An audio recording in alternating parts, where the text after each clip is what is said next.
Danwoo Kim leaned back in his leather chair, his dark eyes scanning the contract in front of him without really seeing it. At 34 years old, he controlled a powerful Korean syndicate on the East Coast. His legitimate businesses spanned real estate, import-export, and tech investments. But right now, business was the furthest thing from his mind.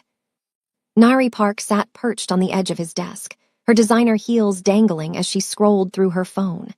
Her sleek black hair fell past her shoulders, and her fitted green dress hugged her figure in all the right places.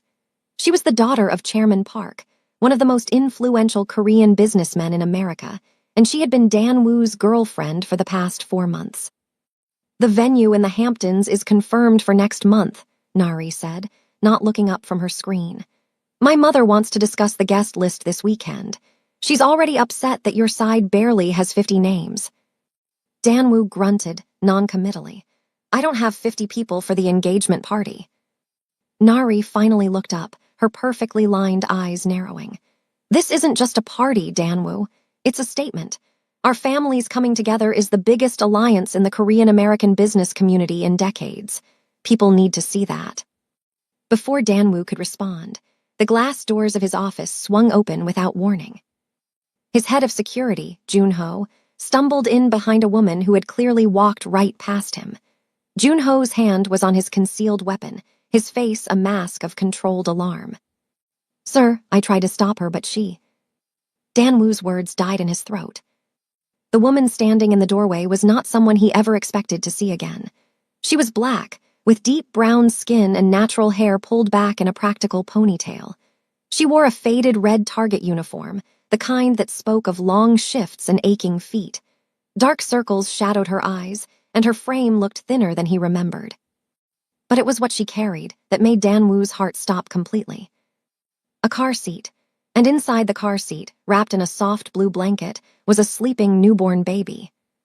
Nari slid off the desk, her heels clicking against the marble as she straightened. "Who the hell is this?" The woman ignored her entirely. Her eyes were locked on Danwoo with an intensity that could have cut through steel. "Danwoo," she said, her voice steady despite the exhaustion etched into every line of her face. "Meet your son. His name is Caleb. He's 3 weeks old." The silence that followed was deafening. Danwoo didn't move, didn't breathe, didn't blink. Nari's head swiveled between the woman and Danwoo, her expression shifting from confusion to disbelief to barely contained fury. "You're what?" Nari's voice came out sharp enough to shatter glass. The woman walked forward, her worn sneakers making no sound on the expensive floor. She set the car seat directly on Danwoo's mahogany desk, right on top of the contracts worth millions of dollars.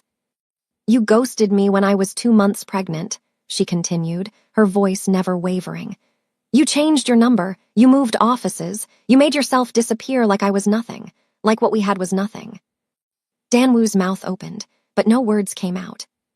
The woman reached into the worn bag hanging from her shoulder and pulled out a folded envelope. She dropped it on the desk next to the car seat with a soft thud. "Paternity test, 99.9% match. He's yours, Danwoo. There's no question. There's no doubt he's your son." The baby stirred, making a small sound that seemed impossibly loud in the silent office. His tiny fist escaped the blanket, waving in the air for a moment before settling back down. Nari stepped forward, her composure cracking. "Danwoo, who is this woman? What is she talking about? You need to explain this right now." But Danwoo couldn't take his eyes off the baby, off the tiny face that was slowly scrunching up as consciousness crept in, off the eyes that were beginning to flutter open. And when they did, when those eyes finally opened and looked up at the bright office lights, Danwoo felt the ground shift beneath his feet. They were amber, dark amber with flecks of gold, the exact same rare color that had been passed down through the Kim family for 4 generations. His grandmother's eyes, his father's eyes. His eyes. "His name is Evelyn," Junho said quietly from behind, having done a rapid background check on his phone the moment she walked in. "Evelyn Carter, 28 years old, nursing student at CUNY, part-time retail worker, no criminal record, no known affiliations." Evelyn didn't acknowledge the security chief.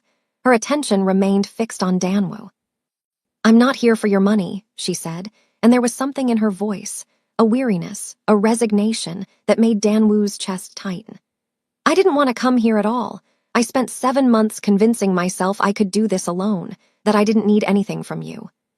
She paused, and for the first time, a crack appeared in her armor, a flicker of fear behind the steel. But your enemies found out about him, Danwoo. I don't know how, but they know. They know Caleb exists, and they know he's yours. Nari let out a sharp laugh. This is insane. This is absolutely insane. Danwoo, tell me this woman is lying. Tell me this is some kind of scam. Danwoo finally tore his gaze away from the baby and looked at Evelyn. Really looked at her. 8 months ago, a jazz bar in Greenwich Village. She had been sitting alone at the bar, reading a thick nursing textbook while nursing a glass of wine she clearly couldn't afford. He had been there to meet a contact, but the meeting ended early. He stayed because he couldn't stop looking at her. She laughed at his terrible jokes. She challenged his opinions on everything from politics to pizza toppings.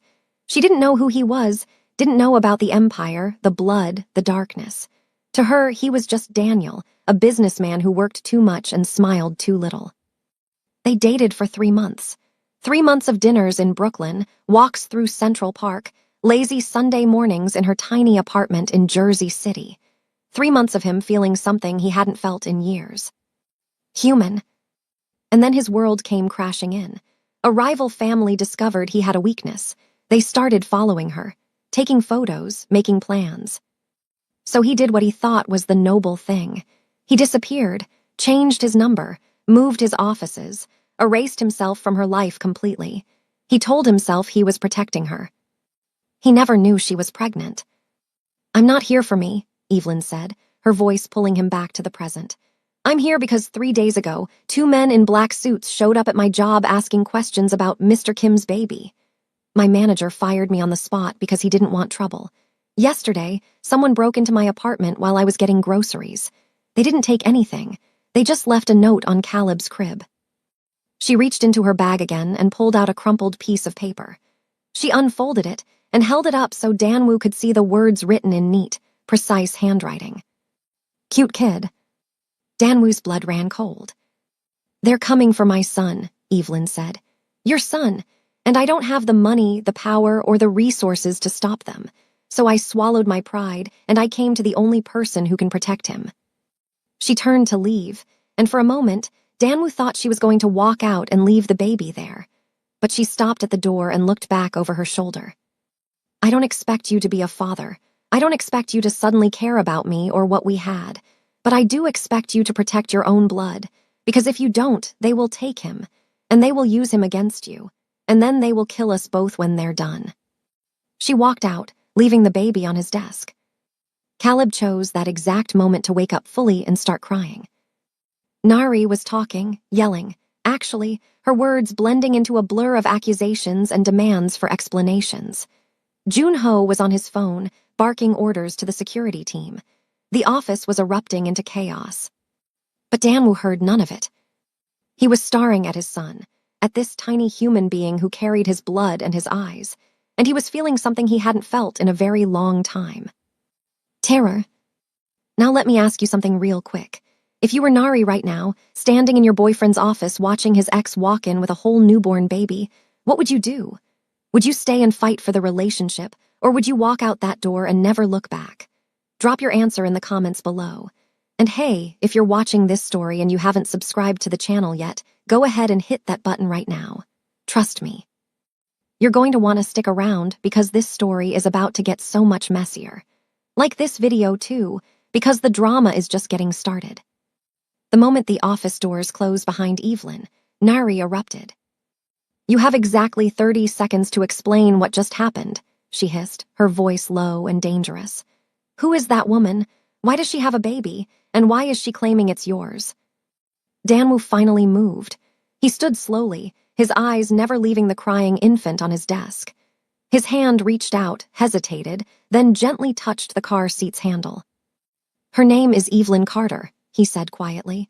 I met her 8 months ago. 8 months? Nari's laugh was brittle. We've been together for 4 months, Danwoo, which means you were seeing her while we were. No, he cut her off, his voice firm. I ended things with her before you and I ever started. There was no overlap. Then why didn't I know about her? Nari demanded. Why is this the first time I'm hearing that you had some secret relationship with?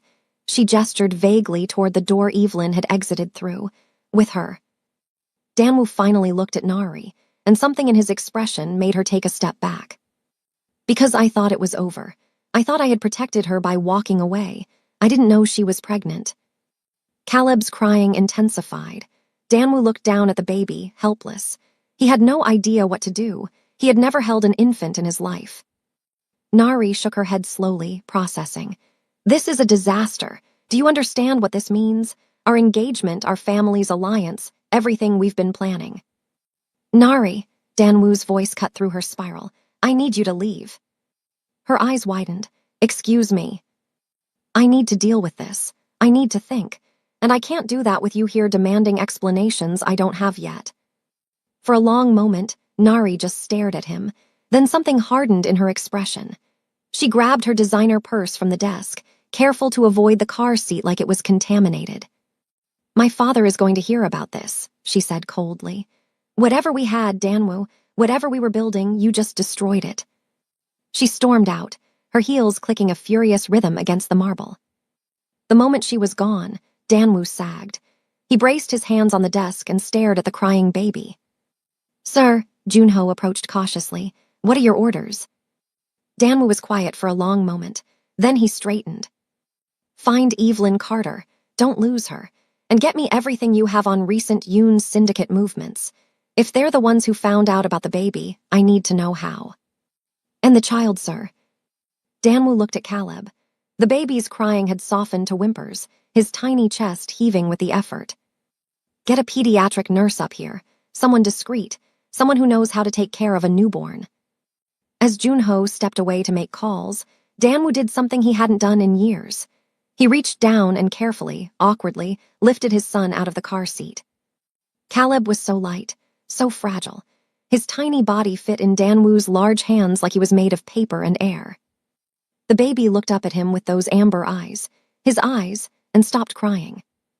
For a moment, father and son simply stared at each other. And in that moment, Danwu felt something inside him shift, something fundamental and irreversible. He didn't know how to be a father. He didn't know if he could protect this child from the world he lived in. He didn't know if Evelyn would ever forgive him for disappearing. But he knew one thing with absolute certainty. Anyone who tried to hurt this baby would die. Meanwhile, Evelyn was in the elevator, descending 87 floors with tears streaming silently down her face. She had done it. She had walked into the lion's den and faced the man who had shattered her heart. She had left her son with a stranger, a dangerous stranger, a crime lord, a man who had abandoned her without a word. But what choice did she have? 3 days ago, her world had collapsed. The men in suits at her job, the break-in at her apartment, the note that still made her hands shake when she thought about it. She had tried to run, packed a bag, grabbed Caleb, headed for the bus station. She was going to go somewhere far away, maybe down to Atlanta where her aunt lived, or out to a small town where no one would find them. But then she saw him, a man in a dark coat standing on the corner across from the bus station, watching her. He didn't approach, didn't threaten. He just watched, and when their eyes met, he smiled. That smile told her everything she needed to know. She couldn't run. They would find her. They would always find her. So she came here instead. The elevator doors opened to the building's lobby, all gleaming glass and polished stone. Evelyn walked through it like a ghost, her target uniform attracting dismissive glances from the suited professionals around her. She was almost to the exit when her phone buzzed. Unknown number. She answered without thinking. Hello. Ms. Carter. The voice was male, smooth, cultured. I see you've delivered our message. Evelyn's blood turned to ice. Who is this? A friend or an enemy. That depends entirely on what you do next. What do you want? The same thing everyone wants, Ms. Carter. Leverage. And right now, your son is the most valuable piece of leverage on the eastern seaboard. Evelyn stopped walking. She was trembling now, her free hand gripping the fabric of her uniform. I went to his father. I did what you wanted. Just leave us alone. Oh, we're past that now. The voice was almost sympathetic. You see, Danwoo Kim has something that belongs to my family, something that was taken from us 20 years ago. And little Caleb, he's going to help us get it back. He's just a baby, Evelyn whispered. He's just a baby. Exactly. Bobbies are so fragile, aren't they? So vulnerable, so easy to. The line went dead. Evelyn stood frozen in the middle of the lobby, her phone pressed to her ear, her entire body shaking. She had made a terrible mistake. She had thought going to Danwoo would solve her problems, that his power, his resources, his world would protect her son. But she had only made things worse. She had confirmed to his enemies exactly what they suspected. She had painted a target on her baby's back in permanent ink. And now she had no idea what to do. The answer came 30 minutes later, when she was sitting on a bench in Madison Square Park, staring at nothing, trying to figure out her next move. A black SUV pulled up to the curb. The back door opened. Danwoo stepped out. He was still wearing his tailored suit, but something about him had changed. There was an intensity in his eyes that hadn't been there before, a purpose. And in his arms, bundled carefully in the blue blanket, was Caleb. Get in the car, Danwoo said. Evelyn stood, her heart hammering. I'm not going anywhere with you. They called you. I know they did. My security intercepted the signal. They're tracking your phone, Evelyn. They know exactly where you are right now, and they have people moving toward this location. As if to punctuate his words, Evelyn saw movement in her peripheral vision. 2 men in dark coats, approaching from the east side of the park. Get in the car, Danwoo repeated, his voice harder this time. Or stay here and see what they do when they catch you without my protection. Evelyn looked at the approaching men, looked at Danwoo, looked at her son in his arms. She got in the car. The door slammed shut behind her, and the SUV peeled away from the curb, leaving the 2 men standing empty-handed on the sidewalk. The car ride was silent except for Caleb's occasional coos and gurgles. He seemed perfectly content in Danwoo's arms, which irritated Evelyn more than she wanted to admit. Where are we going? She finally asked. Somewhere safe. That's not an answer. Danwoo looked at her, and for a moment she saw something flicker in his eyes. Guilt, maybe, or regret. I have a penthouse in Tribeca. Bulletproof windows, private elevator, armed security on every floor. It's the most secure location in the city. You want me to live with you? I want you alive. I want my son alive. Right now, that requires proximity. Evelyn turned to look out the window, watching the city blur past. Her jaw was tight, her shoulders tense. I spent 7 months thinking you just got bored of me, she said quietly. That I was just another girl you played with until something better came along. I found out I was pregnant 2 weeks after you disappeared. I tried to call you. The number was disconnected. I tried to find you. It was like you never existed. Danwoo was silent. I saw a news article about you 3 months ago, she continued. Some business magazine piece about the enigmatic CEO of Kim Industries. That's when I realized who you really were. That's when I understood why you vanished. Evelyn, you could have told me, her voice cracked. You could have trusted me with the truth. Instead, you just disappeared, and I had to go through my entire pregnancy alone. I had to give birth alone. I had to hold my son for the first time and wonder if his father would ever know he existed. Caleb made a small sound, as if sensing his mother's distress. Danwoo looked down at the baby, then back at Evelyn. I was trying to protect you. By abandoning me. By removing you from my world, the people I deal with, the things I've done, I didn't want that anywhere near you. I thought if I disappeared cleanly enough, they would never know you existed. They would never connect you to me. Well, that worked out great, didn't it? Evelyn's voice was bitter. Danwoo had no response to that. They arrived at the Tribeca penthouse 20 minutes later. It was exactly as Danwoo had described, a fortress disguised as a luxury apartment.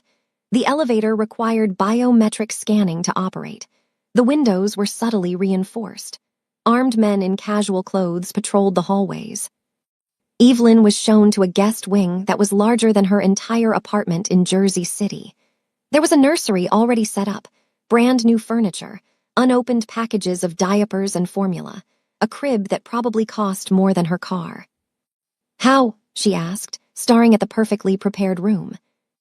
"I had my team arrange everything while we were driving," Danwoo said. "Money makes things happen quickly." Evelyn sat down on the edge of the bed, Caleb now in her arms. She felt overwhelmed, exhausted, and completely out of her depth. "My sister," she said suddenly. "Marissa, she was staying with me, if they're watching my apartment." "Already handled. She's being brought here as well." Evelyn looked up at him, surprised. "You didn't have to do that." "She's your family. She's Caleb's family. That makes her my responsibility now, too." Something in his tone made Evelyn's heart do something complicated. She pushed it down ruthlessly. "This doesn't change anything," she said firmly. "I'm here because I have no choice, not because I forgive you, not because I trust you." "I know." "Good, as long as we're clear." Danwoo nodded and turned to leave. At the door, he paused. "For what it's worth, Evelyn, I never stopped thinking about you, not for a single day." He was gone before she could respond. Marissa arrived 2 hours later, escorted by 2 of Danwoo's security team. She was a younger version of Evelyn, same brown skin, same sharp eyes, but with a more expressive face and a mouth that ran a mile a minute. "Okay, what the entire hell?" Marissa demanded the moment she walked into the penthouse. "2 extremely scary men showed up at my dorm room and told me I had to come with them immediately for my safety. Then they put me in a car that costs more than my entire student loan debt and drove me to this insane apartment. Evelyn, what is going on?" Evelyn spent the next hour explaining everything. Danwoo, the relationship, the pregnancy, the threats, all of it. When she finished, Marissa was quiet for a long moment. "So let me get this straight," she finally said. "The man you were seeing last year, the one you cried over for literally months, he's actually a Korean Mafia boss. And he didn't know you were pregnant. And now some rival gang wants to kidnap your baby to use as leverage against him. And we're hiding out in his Tribeca penthouse while he figures out how to stop them." "That's the summary, yes." Marissa let out a low whistle. "Girl, your life is a whole Netflix series." Despite everything, Evelyn laughed. It felt foreign, like she had forgotten how. "How are you so calm about this?" Marissa shrugged. "I'm not calm. I'm terrified. But I'm also a broke college student who just got relocated to a penthouse with a fully stocked kitchen and a view of the Manhattan skyline. I'm processing the terror while also appreciating the amenities." Before Evelyn could respond, there was a knock at the door of the guest wing. Junho appeared, his expression professionally neutral. "Ms. Carter, Mr. Kim would like you to join him in the main living area. There's someone here you should meet." Evelyn's guard immediately went up. "Who?" "His girlfriend, Ms. Park." Evelyn felt her stomach drop. Of course, the woman from the office. The one in the designer dress and perfect makeup who had looked at Evelyn like she was dirt tracked in on expensive shoes. "I don't think that's a good idea." Mr. Kim insisted. He wants to handle this situation openly, no secrets. Evelyn wanted to refuse, wanted to hide in this guest wing with her son and her sister and pretend the rest of the world didn't exist. But she thought about Caleb, about the life he would have to navigate if he grew up in Danwoo's world, about the importance of facing challenges head-on instead of avoiding them. "Fine," she said. "Watch Caleb for me, Marissa." Marissa took the sleeping baby with practiced ease. "Go handle your drama, sis. I've got my nephew."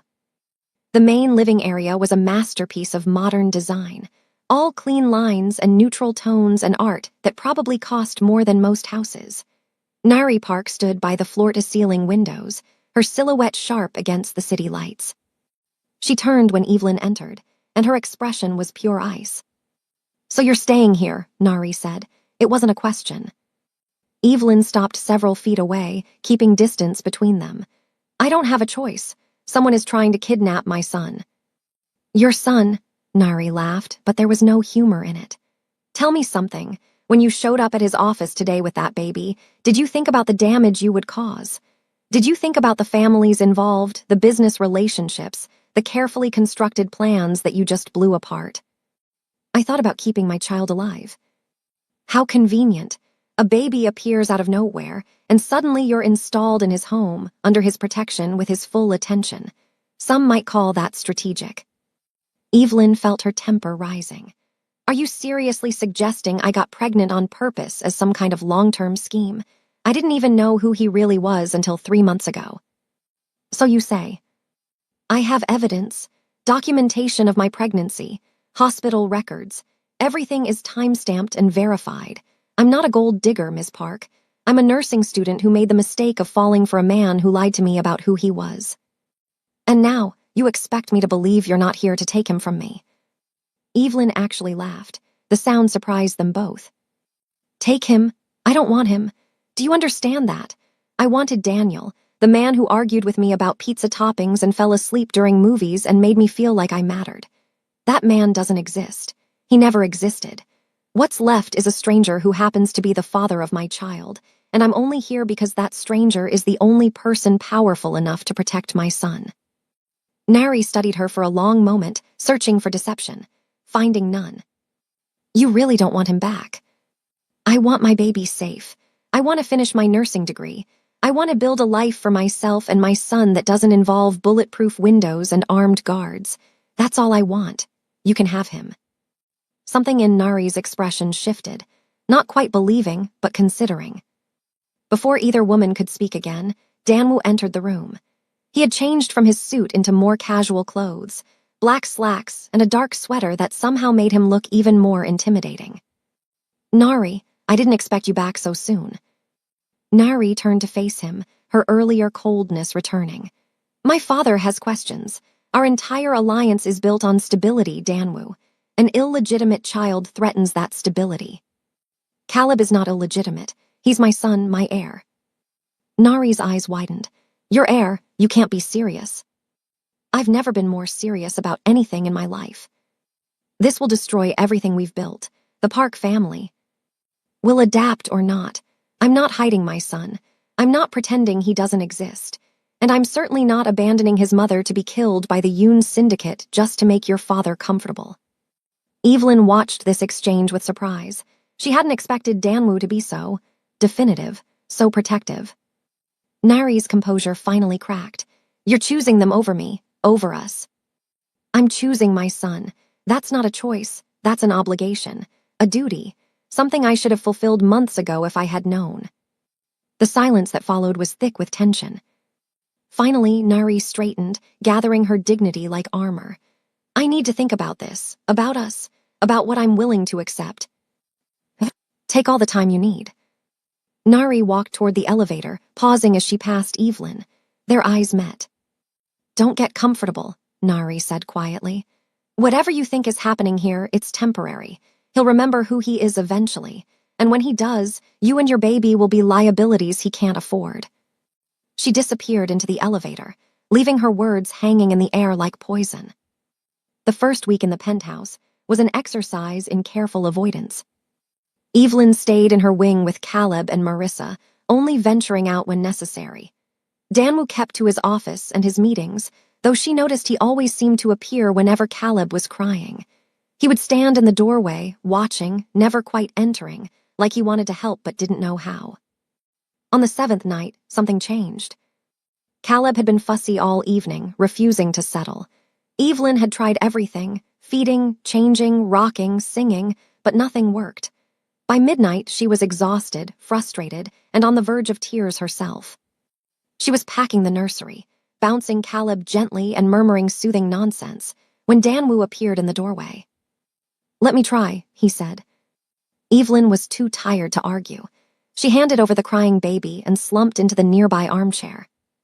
Danwoo held Caleb awkwardly at first, his large hands unsure of where to go. But then he started humming, a low, melodic tune that Evelyn didn't recognize. Korean, she assumed, something from his childhood. Within minutes, Caleb's crying softened to hiccups. Within 5 more, he was asleep. How did you do that? Evelyn asked, genuinely amazed. My grandmother used to sing this to me when I was small. I didn't think I remembered it until just now. Danwoo looked at the sleeping baby in his arms, and his expression was unguarded in a way Evelyn had never seen before. He has her eyes, my grandmother's eyes. She died when I was 12. I thought I would never see those eyes again. Evelyn felt something soften in her chest despite her best efforts. Tell me about her. So Danwoo did. He talked about his grandmother, a fierce woman who had survived war and immigration and the loss of her husband. He talked about his childhood in Queens, before the money and the power and the blood. He talked about the moment his father brought him into the business and the moment he realized there was no way out. He talked until the sky outside began to lighten, and Evelyn realized they had been talking for hours. "I should let you sleep," he finally said, standing carefully so as not to wake Caleb. "Wait," the word escaped before Evelyn could stop it. Danwu paused. "Why did you really leave? The truth this time, not the noble protector story you've been selling." He was quiet for a long moment. Then he looked at her, and his eyes were raw with something she had never seen in him before. "Honesty. Because you terrified me," he said. "Not because of the danger you were in, though that was real, but because of how you made me feel. I had spent my entire adult life believing I couldn't have normal things. Love, family, a woman who looked at me like I was just a man instead of a weapon." He moved back toward her, sitting on the edge of the chair across from hers. "And then you came along, and suddenly I wanted all of it. Every normal thing I had convinced myself I didn't deserve. And that wanting, it scared me more than any rival family ever could. So I ran. I told myself it was protection, but really it was cowardice." Evelyn didn't know what to say. She had wanted answers for so long, and now that she had them, she wasn't sure how to process them. "I'm not asking for forgiveness," Danwu continued. "I don't deserve it. I abandoned you when you needed me most.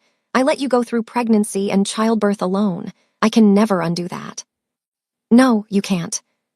But I can try to do better. Starting now.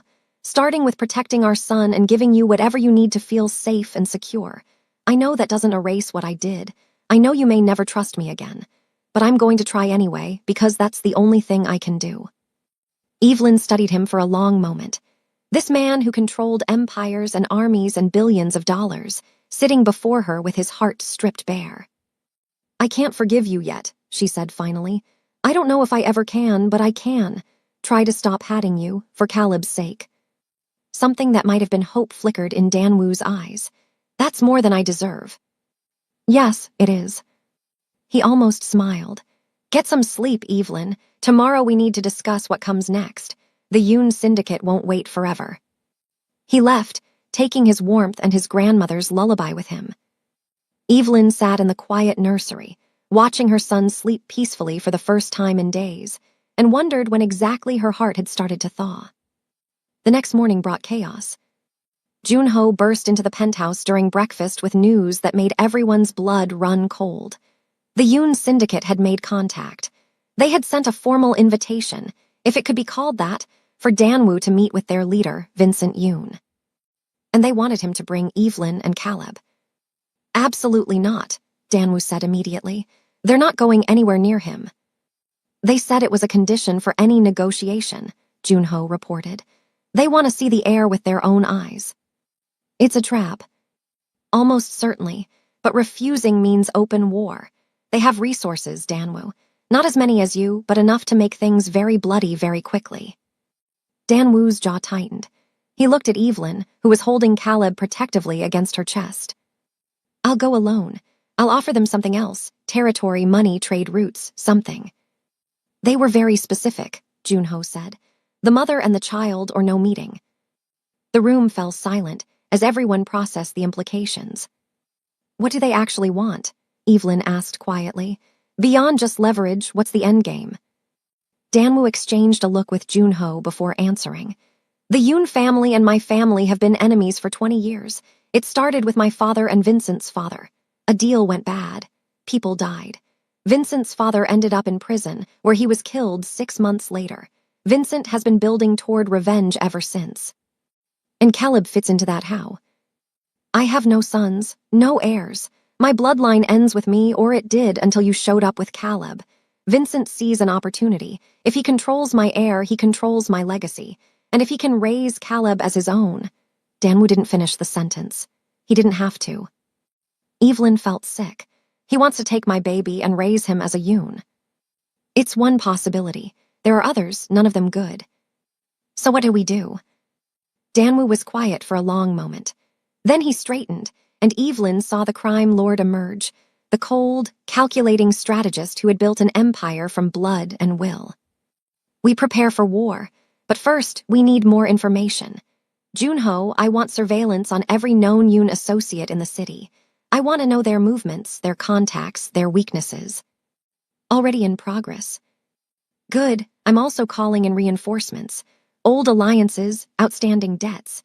Everyone who owes me is about to get a call. Junho nodded and departed to execute orders.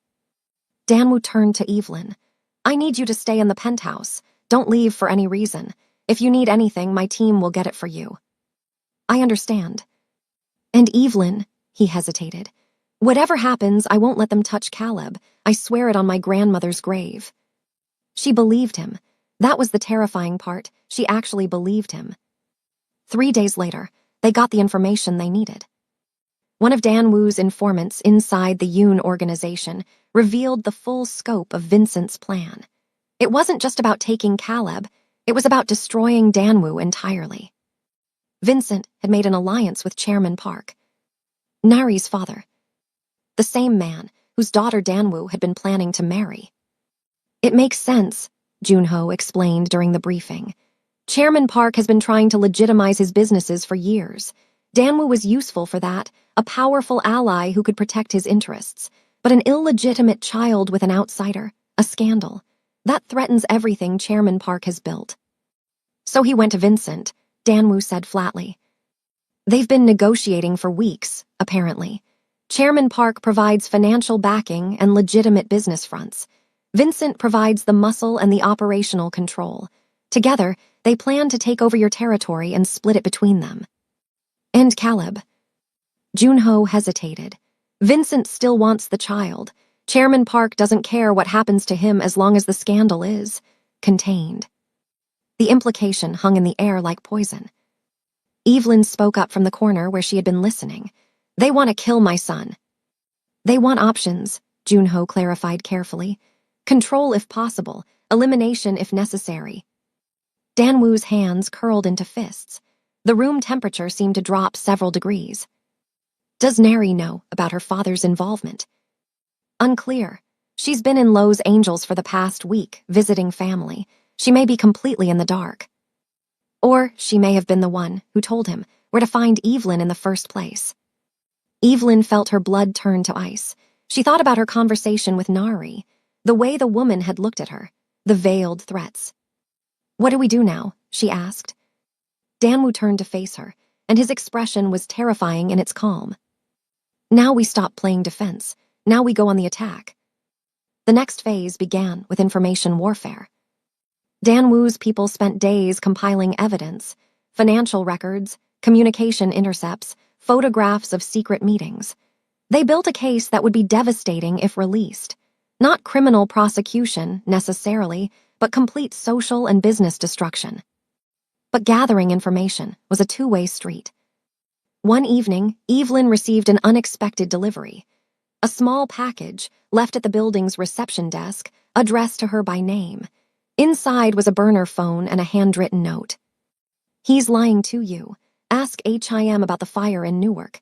Ask HIM what really happened to his first wife. A friend. Evelyn stared at the note for a long time. First wife.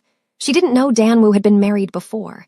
He had never mentioned it, not during their relationship, not in any of their conversations since. What else hadn't he told her? She found him in his study that night, surrounded by reports and documents. When she placed the note on his desk, his expression flickered, just for a moment, before settling back into careful neutrality. Where did you get this? It was delivered to the building. Someone wants me to distrust you. Someone from the Park Yoon Alliance, most likely. They're trying to drive a wedge between us. Then it should be easy to explain, right? Just tell me about your first wife and the Newark fire, and I'll know they're lying. Danwoo was quiet for a long, painful moment. Then he stood and walked to the window, his back to her. Her name was Sujin. She was Korean, from a family allied with mine. Our marriage was arranged, a business merger dressed up as a wedding. We didn't love each other, but we were trying to find a way to coexist. He paused, and Evelyn saw his shoulders tense. 5 years ago, the Yoon Syndicate attacked a restaurant in Newark where Soojin was having dinner with her family. They set fire to the building. 15 people died, including Soojin and 3 of her cousins. Evelyn's hand flew to her mouth. Vincent Yoon's father had just died in prison. This was Vincent's declaration of war, proof that he was willing to go further than anyone expected. He killed an innocent woman and her family just to send me a message. Danwoo finally turned to face her, and his eyes were haunted. I identified her body at the morgue. I stood at her funeral and accepted condolences from people who secretly celebrated her death, because it meant the alliance between our families was broken.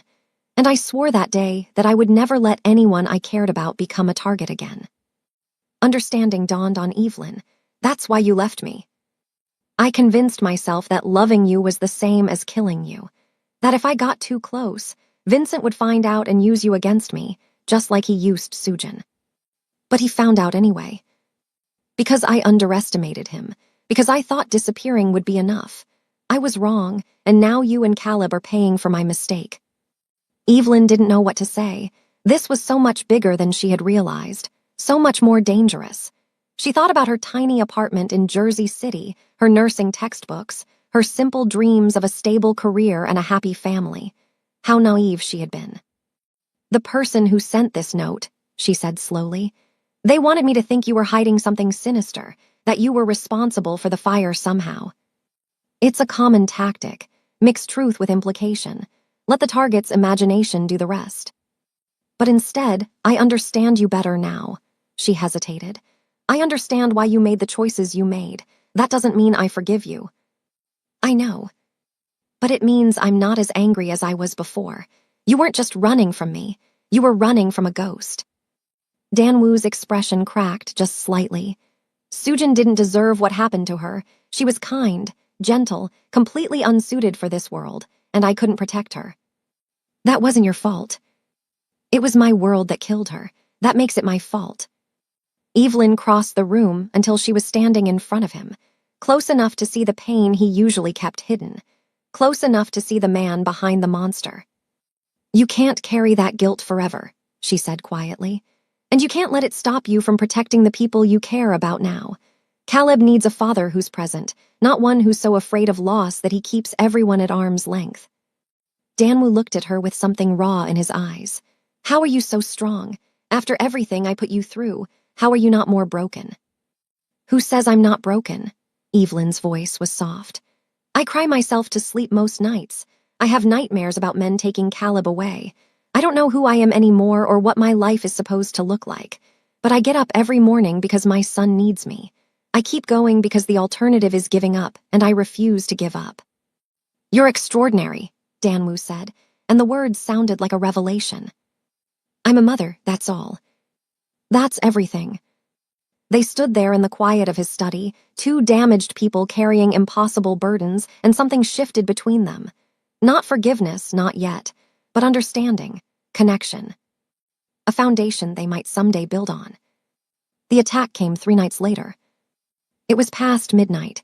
Evelyn had just gotten Caleb to sleep after a fussy evening. Marissa was watching a movie in her room with headphones. The penthouse was quiet, peaceful. Then the alarms started screaming. Evelyn grabbed Caleb from his crib, heart pounding, and ran into the hallway. Junho was already there, weapon drawn, face grim. Vincent's people breached the building's security perimeter. We have maybe 3 minutes before they reach this floor. Where's Danwoo? On his way back from a meeting downtown. He's 15 minutes out. 15 minutes, an eternity. Junho grabbed her arm and started pulling her toward the back of the penthouse. There's a panic room. Reinforced walls, independent air supply, secure communications. You and your sister get inside and don't come out until I personally give you the all clear. Marissa appeared, wide-eyed and terrified. What's happening? No time to explain. Move. They made it to the panic room just as the sounds of gunfire erupted from somewhere below. Junho pushed them inside and started to close the heavy steel door. Wait, Evelyn said. What about you? I'll hold them off. Just keep that baby quiet and stay alive. The door sealed shut with a hydraulic hiss, And then it was just Evelyn, Marissa, and Caleb in a small steel box, listening to the muffled sounds of violence outside. Marissa was shaking. Oh my God, Evelyn, this isn't happening. It's happening. Evelyn's voice was steadier than she felt. And we're going to survive it. Here, hold Caleb. I need to find the communications panel. She found it, a small screen built into the wall with options for calling emergency services or contacting Danwoo's security network. She punched the button for Danwoo's direct line. He answered immediately. Evelyn, are you in the panic room? Yes, Junho got us in just before. A massive crash echoed through the walls. What's happening out there? Vincent's people are trying to breach the penthouse. My team is holding them, but there are a lot of them, more than we expected. How long until you get here? 12 minutes, maybe 10 if my driver breaks every traffic law in the city. Another crash, closer this time. Caleb started to cry. Just get here, Evelyn said, trying to keep her voice calm. Please just get here. I'm coming. I swear to you I'm coming. The line went dead. The next 10 minutes were the longest of Evelyn's life. She held Caleb close, singing the lullaby she had heard Danwoo hum, trying to soothe him while chaos raged outside. Marissa sat in the corner, arms wrapped around her knees, praying under her breath. Then, suddenly, the sound stopped. Silence, complete terrible silence. Evelyn strained to hear anything, footsteps, voices. Anything that would tell her what was happening, but there was nothing. A knock on the panic room door made both women jump. Evelyn, Danwoo's voice muffled by the steel. It's over, you can open the door. Evelyn hesitated. How do I know it's really you? The first night we met, you were reading a textbook about cardiac care. I made a terrible joke about it, and you laughed anyway because you said you admired persistence. She opened the door. Danwoo was covered in blood, not his own, based on how he was moving. He pulled her into his arms, crushing her and Caleb together against his chest. You're safe, he breathed. Thank God you're safe. Behind him, the penthouse was a war zone. Broken furniture, shattered glass, bodies being removed by Danwoo's security team. Junho sat on a couch, getting a wound on his arm bandaged, but alive. How many? Evelyn asked, dreading the answer. 3 of my people injured, none dead. 8 of Vincent's dead, 4 captured for questioning. And Vincent. Danwoo's expression darkened. He wasn't here. He sent his men to do his dirty work while he stayed safely in Chicago. So it's not over. No, but it will be. Tonight proved that he's willing to go to any length to get to Caleb. That means I have to end this permanently, or we'll be looking over our shoulders forever. Evelyn looked at the destruction around her, at the blood on Danwoo's clothes, at the reality of the life she had stumbled into. What do you need me to do? Danwoo pulled back and looked at her with something like awe. You're asking to help, after everything that just happened. That man wants to take my son. I'm done hiding. I'm done being the damsel in the panic room. Tell me what you're planning and tell me how I can help. For the first time since the siege began, Danwoo smiled. The plan came together over the next 72 hours. Danwoo's captured men talked, with encouragement, and revealed crucial information. Vincent Yoon was planning to attend a private gathering at a mansion in Greenwich, Connecticut. He would be meeting with Chairman Park to finalize their alliance. It was the perfect opportunity to end both threats simultaneously. But they couldn't just attack. That would start an all-out war with casualties on both sides. They needed something cleaner, something permanent. Evidence, Danwoo explained during the strategy meeting. We've been compiling it for months. Financial crimes, conspiracy to commit violence, trafficking connections. Enough to bring them both down in the legal system. Will that actually work? Evelyn asked. Men like them usually buy their way out of trouble. Not if the evidence is overwhelming and public. Not if every news outlet in the country has copies. Not if their business partners and legitimate connections see exactly who they've been dealing with. Junho pulled up diagrams on a screen. The gathering is happening 3 days from now. Security will be tight, but we have people who can get inside, plant recording devices, capture conversations. And then we release everything simultaneously.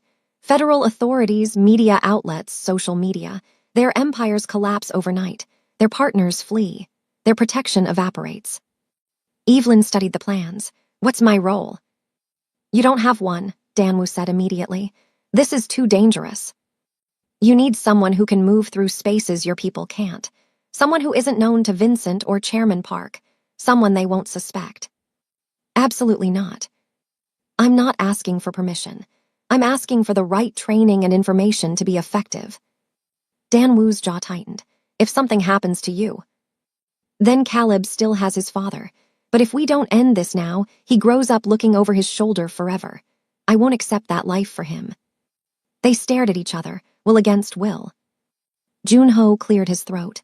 If I may, Ms. Carter has already demonstrated significant resourcefulness under pressure. With proper preparation, she could be an asset. Danwu closed his eyes. Evelyn could see him wrestling with himself, torn between his need to protect her and his recognition that she was right. Fine, he finally said. But you stay in the outer perimeter. You plant your device and you get out. If anything goes wrong, you run. Promise me. I promise. And I'm putting a tracker on you. Non-negotiable. Fine. And you train with my team for the next 2 days. Combat basics, evasion tactics, communication protocols. Also fine. Danwu shook his head, but there was something in his eyes that looked almost like admiration.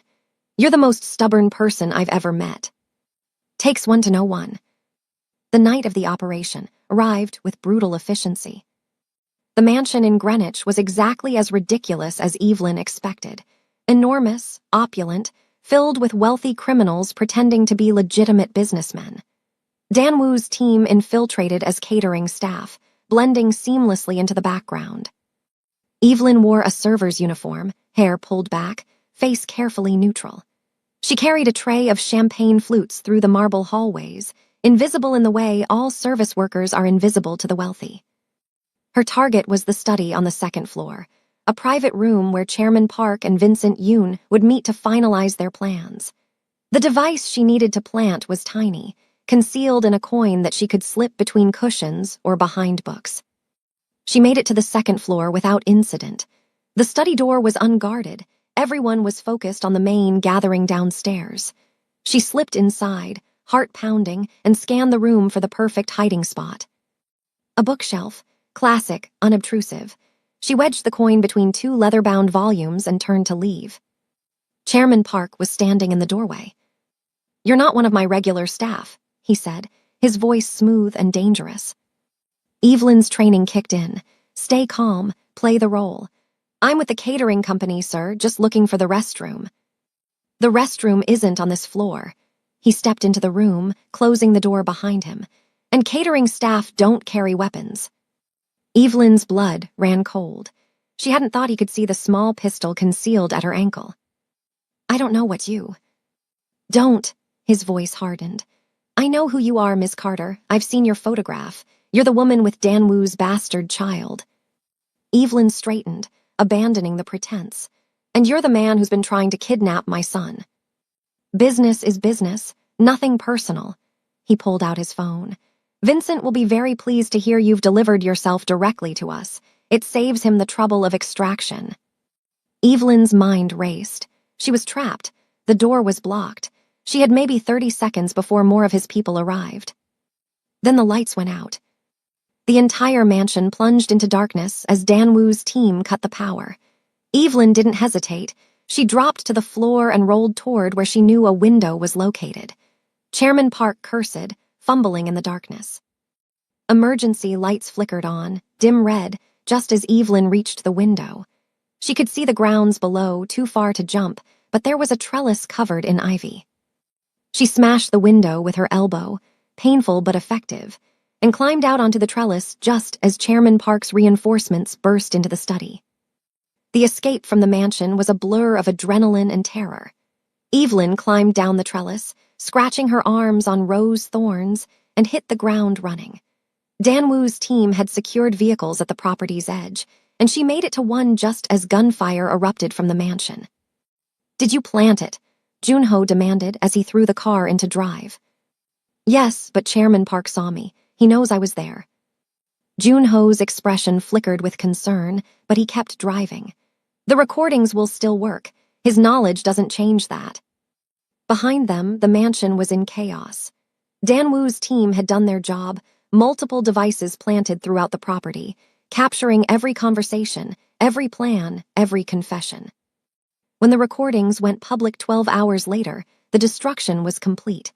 Chairman Park was arrested at his Manhattan office, surrounded by federal agents and news cameras. Vincent Yoon was captured at JFK, trying to board a private jet to Seoul. Their empires crumbled overnight. Business partners fled. Political connections evaporated. Everything they had built turned to ash. And in a penthouse in Tribeca, Evelyn held her son and watched the news coverage with tears streaming down her face. It was over. They were safe. 6 months later, the world looked completely different. Danwoo had spent the intervening months restructuring his empire. The illegal operations were systematically shut down or transferred to trusted associates who could run them independently. His focus shifted entirely to legitimate business, real estate development, tech investments, import-export of legal goods. It wasn't a complete transformation.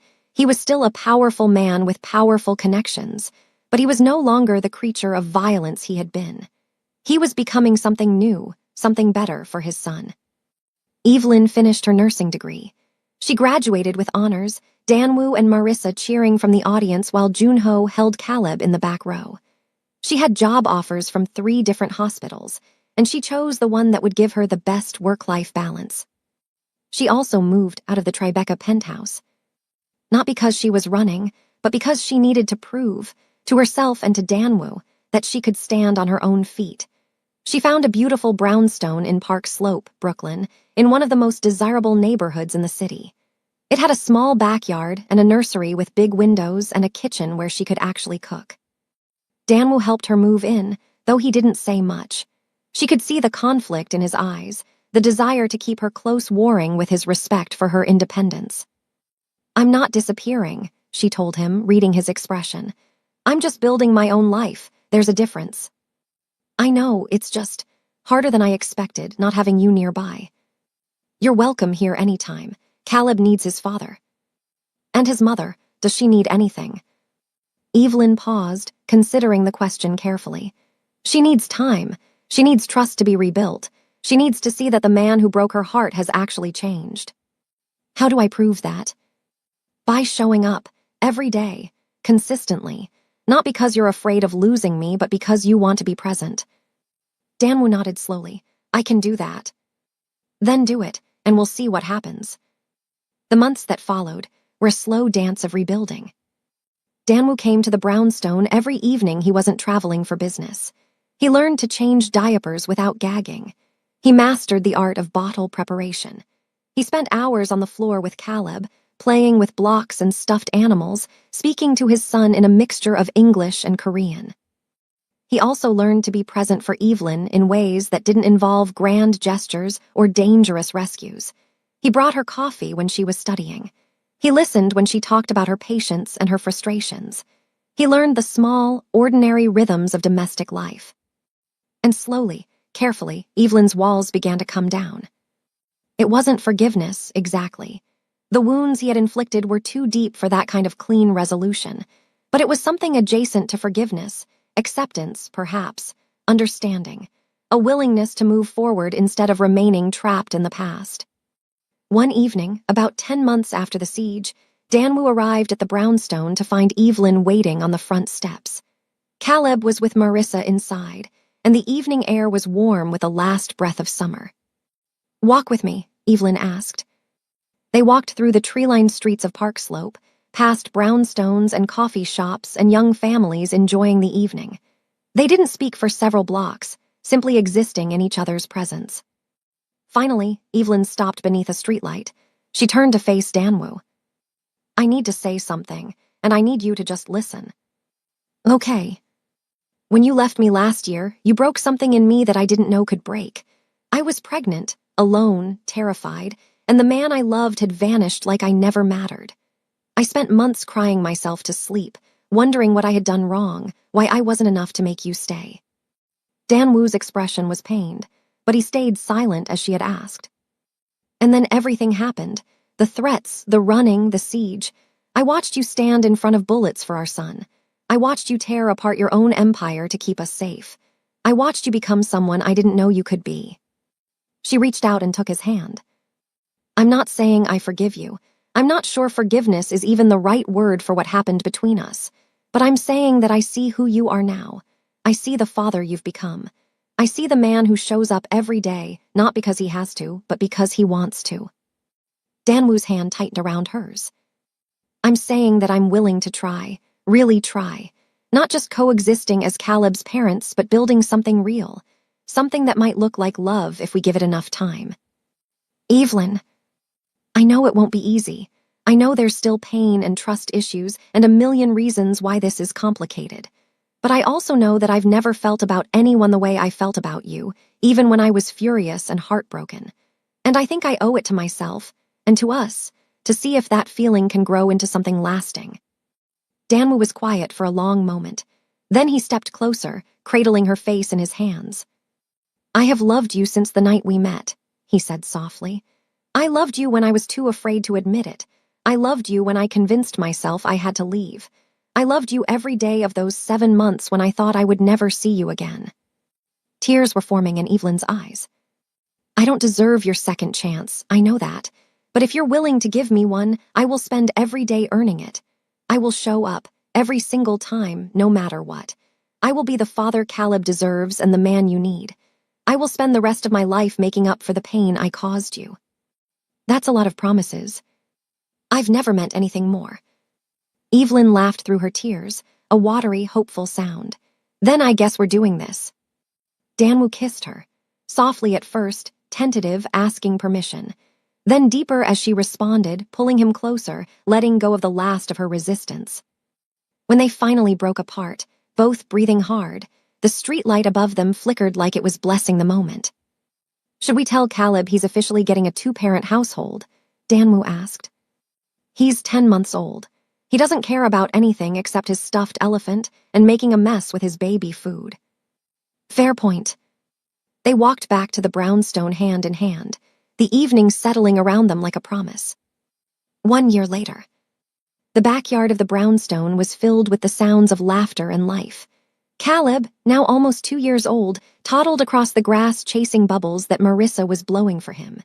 His amber eyes, his father's eyes, his great-grandmother's eyes, sparkled with pure joy. Danwu stood at the grill, attempting to flip burgers with mixed success.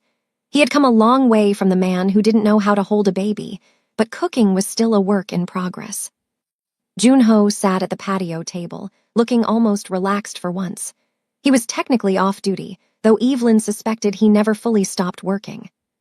And Evelyn herself stood on the back porch, watching her family with a heart so full it almost hurt. Family, that's what they were now. Not the family she had imagined when she was young, not the simple, uncomplicated life she had dreamed of, but something richer. Something forged in fire and fear and the stubborn refusal to give up. Danwu caught her eye from the grill and smiled. A real smile, the kind that had become more frequent over the past year. The kind that made him look younger, softer, more like the man she had fallen in love with in that jazz bar a lifetime ago. She smiled back. Later that evening, after Caleb was asleep and Marissa had retreated to the guest room, and Junho had departed with a rare, genuine goodbye, Danwu and Evelyn sat together on the porch swing. The fireflies were beginning to emerge, tiny lights dancing across the darkening yard. I have something for you, Danwu said. He pulled a small box from his pocket. Evelyn's heart rate spiked.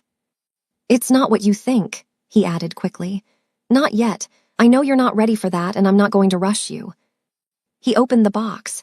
Inside was a ring, simple, elegant, with a single small diamond. Not an engagement ring, something subtler. It's a promise ring, he explained. A promise that I'll wait as long as you need, that I'm not going anywhere, that when you're ready, if you're ever ready, I'll be here. Evelyn took the ring, turning it over in her fingers. It caught the porch light and sparkled. You really have changed, she said softly. I had good motivation. She slipped the ring onto her right hand, not her left, not yet, but close enough. a step in the right direction. "Thank you," she said, "for everything, for fighting for us, for becoming someone I can believe in. Thank you for giving me the chance." They sat together as the night deepened, watching the fireflies, listening to the quiet sounds of the city around them. Two people who had been broken, who had found each other, who had somehow, against all odds, built something worth keeping. Inside the house, their son slept peacefully, dreaming whatever Bobby's dream about. Outside, his parents held hands and watched the stars appear, one by one. The story that had started with chaos and fear and a crying baby on a mahogany desk had ended somewhere entirely different. Somewhere warm, somewhere safe, somewhere like home. Thank you so much for watching this story all the way to the end. If you enjoyed it, make sure you hit that subscribe button and turn on notifications so you don't miss the next one. Drop a comment below telling me what you thought. I read every single one and I love hearing from you. And if you haven't already, share this video with someone who loves a good story. Until next time, take care of yourselves.